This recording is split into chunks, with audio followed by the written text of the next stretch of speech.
Chris, good evening. I guess it's like 11 o'clock. And I love to talk about certain topics and especially kind of controversial ones, right? Like right here, you're saying, let's stir the pot today. And it's a great question. I want to get into it, and I'll try and limit this to like 5 minutes, hopefully. Let's stir the pot today. All you religious people, I want to know why your God is allowed to spread diseases and kill innocent people. Okay? Real answers only. Don't give me that crap that he's the creator and can do whatever the fuck he wants. That's a bullshit response. I mean, women give birth, but they can't kill their babies. That's a crime by man and by God, so he don't get no pass either. There's some people who disagree with that, but I really want to know how you can worship something you can't prove in the sky that kills people, innocent people, and be okay with it. No arguing, civil, logical debates only. It's a great question. I mean, I get where you're coming from, and I say this with the utmost respect because I love you as my brother, and as a person. I mean, we have a long history, so I think you'll take this in the spirit that I mean it and not being critical. The reason why the answer to this question is difficult for you um, is because you're inconsistent. You have a logical inconsistency, and again, I'm not saying that to be critical. Everyone does in some respects, but I want to show you where this one is here, and hopefully it makes sense. And I mean, I'm willing to talk about it more. I'd actually love to just dialogue with you on this topic, which we're not going to be able to do right here. But I think if you and I got in a room together and talked about it, we'd make some good progress. I mean, I think so. So here's the inconsistency, right? Without you borrowing from my worldview, meaning that there is a God and there is right and wrong, you can't even call something good or evil, right? So, in the gist of your question, at least what I'm hearing from it is, hey, if God is all powerful and he's all good, or at least considered good, called good by Christians, how come we ignore the fact that he lets diseases spread, or maybe some people would say causes diseases to spread, and he lets innocent people die, and he lets tsunamis come, and hurricanes come, and diseases, and murder, and all this evil and suffering and pain in the world?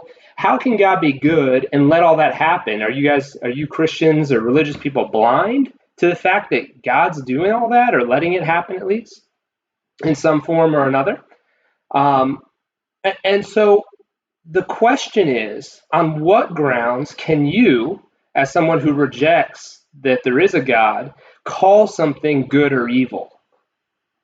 Right? As a Christian, I can say something is good or evil because I have a foundation. I have a lawgiver, God, who says this is good, this is evil, this is absolutely good, this is absolutely evil. And so from that, I'm standing as my foundation saying that's wrong, that's right, that's good, that's evil. But from you, and this is the inconsistency, right?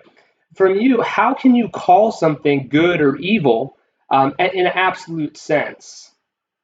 Right? Everything really, if you really thought it through it all, and there's been lots of atheist philosophers who have come to this, is that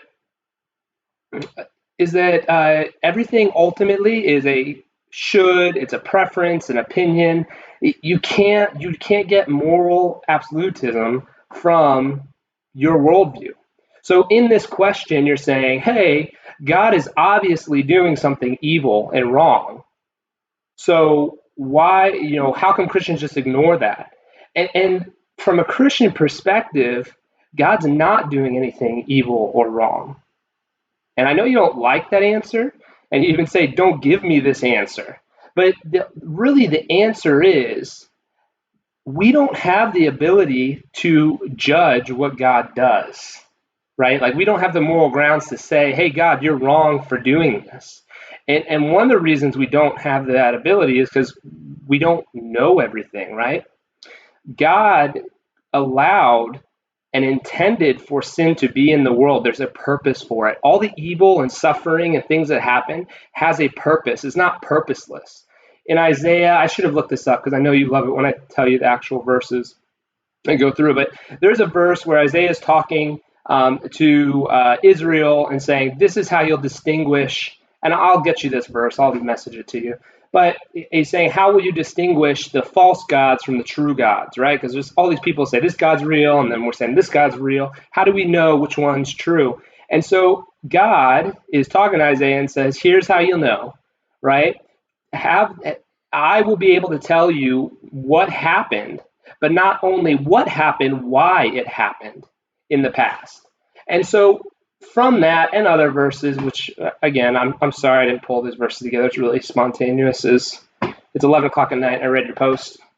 From that verse and other verses, it's saying that God has a purpose in the things that he does, right? And so like Romans 8, God works all things together for the good of those who are called according to his purpose. So all things work together for the good of the Christians, not everybody. Evil happens to people and God allows it to happen.